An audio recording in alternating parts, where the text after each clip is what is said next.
I want to thank everybody for joining with us today. I especially want to thank everybody flanked beside me and around me for their constant ability to step forward and help Texas respond to these challenges, as well as everybody behind the cameras who are working every single day around the clock to help their fellow Texans in need, regardless of the type of disaster that may be taking place.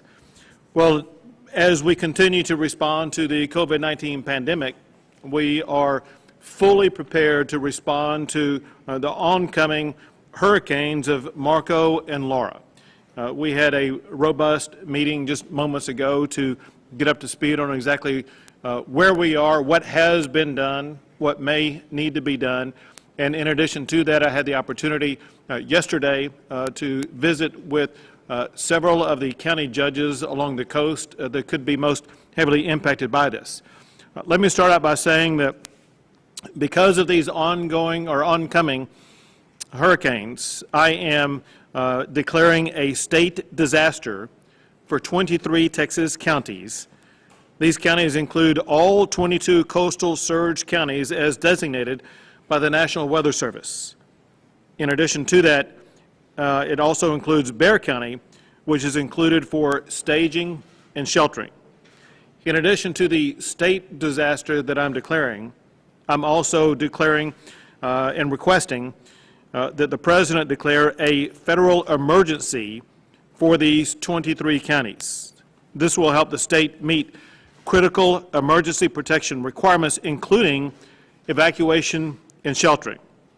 If you'll bear with me, I'm going to run through the counties that are included in the 23 counties in alphabetical order: Aransas, Bexar, Brazoria, Calhoun, Cameron, Chambers, Galveston, Hardin, Harris, Jackson, Jasper, Jefferson, Kennedy, Kleberg, Liberty, Matagorda, Newton, Nueces, Orange, Refugio, San Patricio, Victoria, and Willacy.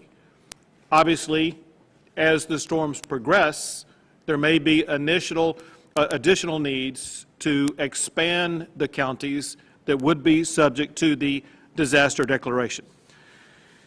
In visiting with the team behind me earlier, I want to report the following that shows how Texas is prepared to meet these oncoming storms.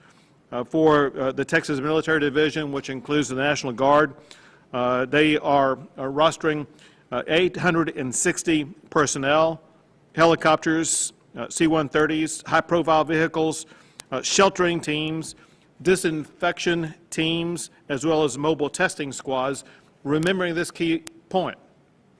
And that is, as we are working to perhaps relocate temporarily some people that need to go to shelters, we must be very mindful of the ongoing need to protect against the spread of COVID-19. The Texas Military Division has done a great job all along that they will continue to do during the course of these oncoming storms to make sure that they are capable of providing testing for COVID-19 as well as disinfection as needed, as well as assisting the process of making sure that people will be able to shelter in ways that include distancing practices so as to mitigate the spread of COVID-19. In addition to that, I want to run through some of the action that either has been taken or will be taken. And that is the Texas Division of Emergency Management has activated the Alamo Regional Command Center and has ordered 100 buses to arrive at that center today. The Texas Division of Emergency Management has also activated the state contract for fuel and hygiene services, knowing how much this is needed, especially in times of hurricanes, having seen exactly how this was needed in response to Hurricane Harvey. The Texas Division of Emergency Management, Mass Care, is working with VOADS regarding shelter capacity, feeding, and other support operations with the capacity to shelter at least 5,000 evacuees, which has already been identified. They are also packaging shelter sanitation kits for deployment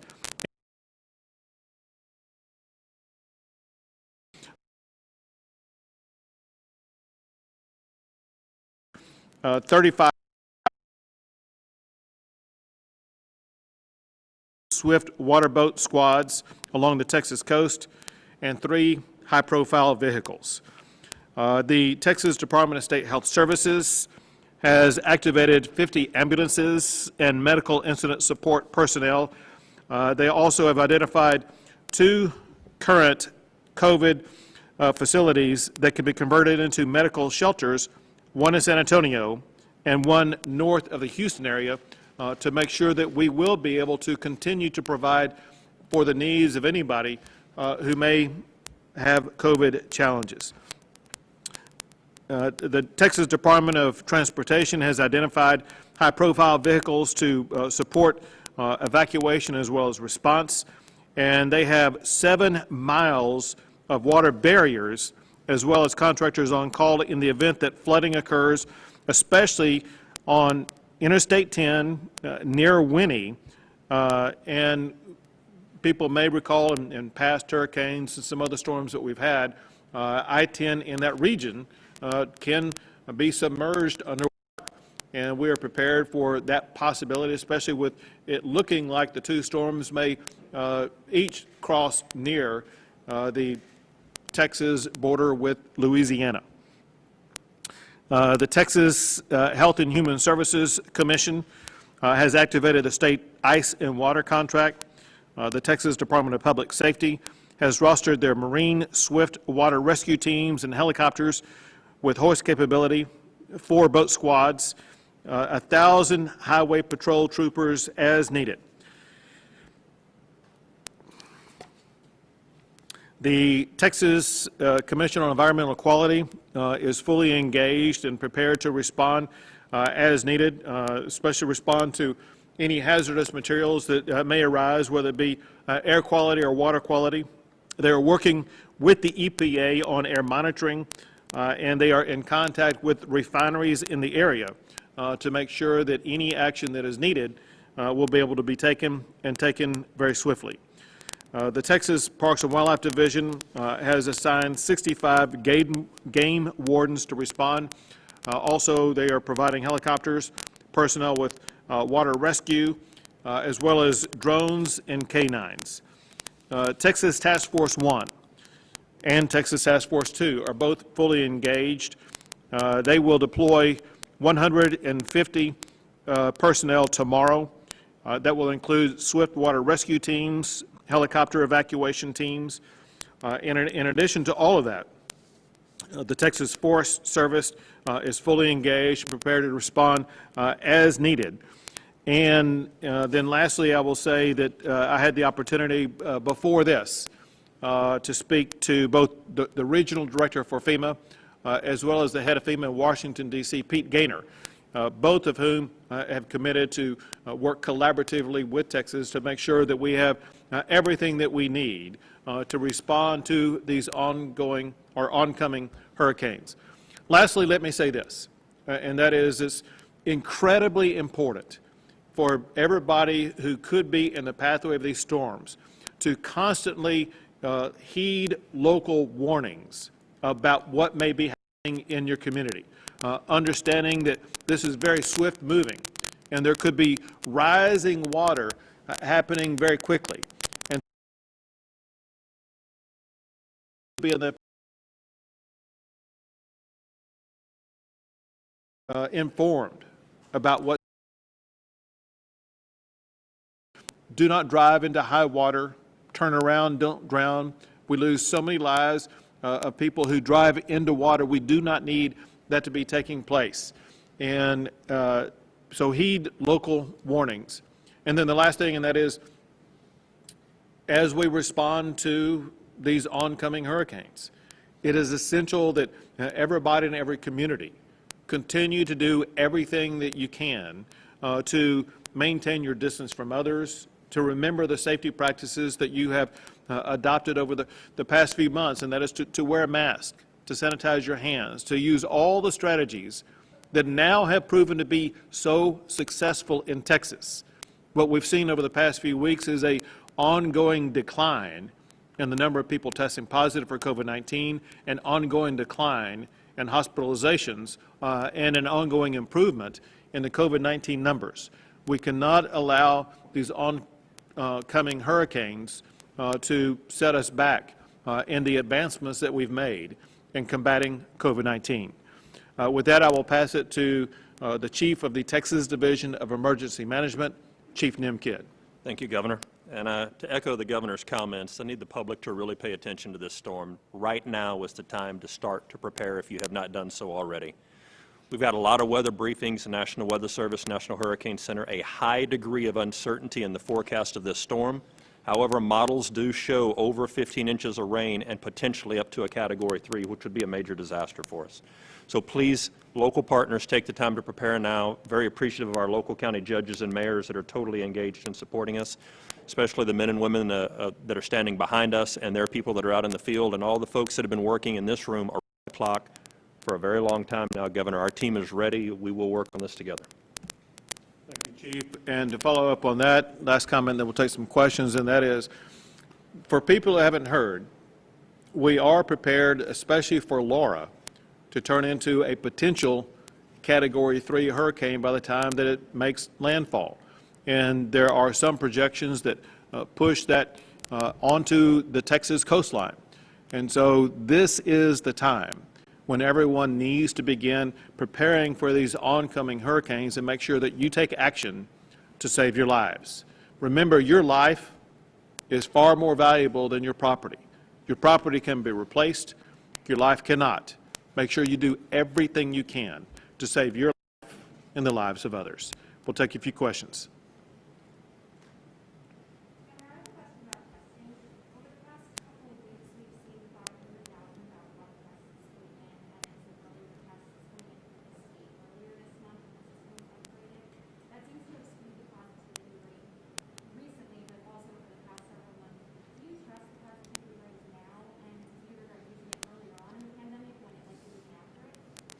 With regard to the testing information that has come into the Texas Department of State Health Services, there was a backlog for two primary reasons. One, there was a limitation in the number of test results they could process. That limitation has now been fixed, and there is no more backlog because of the limitation in being able to import into the system the number of test results. There may still be some lingering challenges with some of the private labs and their ability to give us immediate, updated test results. We are continuing to work with those private labs for a quicker turnaround. So all that said, the data that we have now is far more accurate than what we had last month and maybe even a couple of weeks ago. That data should be very close to being perfectly accurate in the coming weeks and coming months. Hence, we're now to a point where we have a far more reliable positivity rate, as well as a far more accurate number of people testing positive. All that said, one very important fact for people to remember is that first, anybody who has tested positive, they would have been provided that information immediately by the healthcare provider. Second, a very important fact for people to follow as we continue to respond to COVID-19 is the number of people hospitalized who were tested positive for COVID-19. That data is very accurate and very current. And one thing that we have seen across the entire state is a reduction in the number of people hospitalized because of COVID-19. That is the most positive sign that we could see.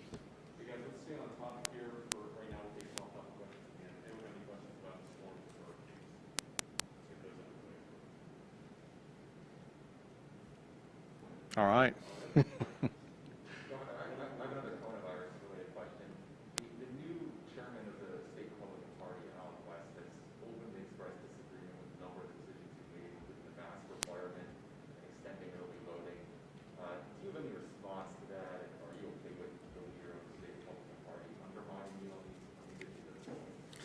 So as I have worked my way through the COVID response, it's important that we base our decisions upon data as well as the advice of doctors. Every decision that I've made has been a decision that is in the best interest of the health and safety of the people of the state of Texas, as well as trying to do that, maintaining businesses being as open as possible. As we have seen as a result of decisions that I've implemented, including the requiring that people wear masks, including the requirement that establishments like bars be closed, both of those recommendations were based upon the consensus of the entire medical community. And the proof is in the pudding, because the proof is that in the aftermath of those requirements on my part, we have seen a reduction in the number of people testing positive, a reduction in hospitalizations, and an improvement in the state of Texas and its response to COVID-19. Texas is far better positioned today in its response to COVID-19 than it was at the time that I put those executive orders in place. And Texas will continue to improve because of people being very diligent and making sure that they reduce the spread of COVID-19 by wearing a mask, by distancing themselves from others. And that in turn will allow us to proceed down the pathway of being able to open up more businesses as well as open up our schools. One more question here and then one more. Governor, I know your team met with the attorney that walked from Fort Hood here to talk to you. Do you have any plans to speak to him yourself? I don't know what the current status of that is. I know that when he arrived here, I actually was in Fort Worth and that I've been engaged in some other activities. And so it's my understanding that he's had the opportunity to visit with key leaders in the governor's office.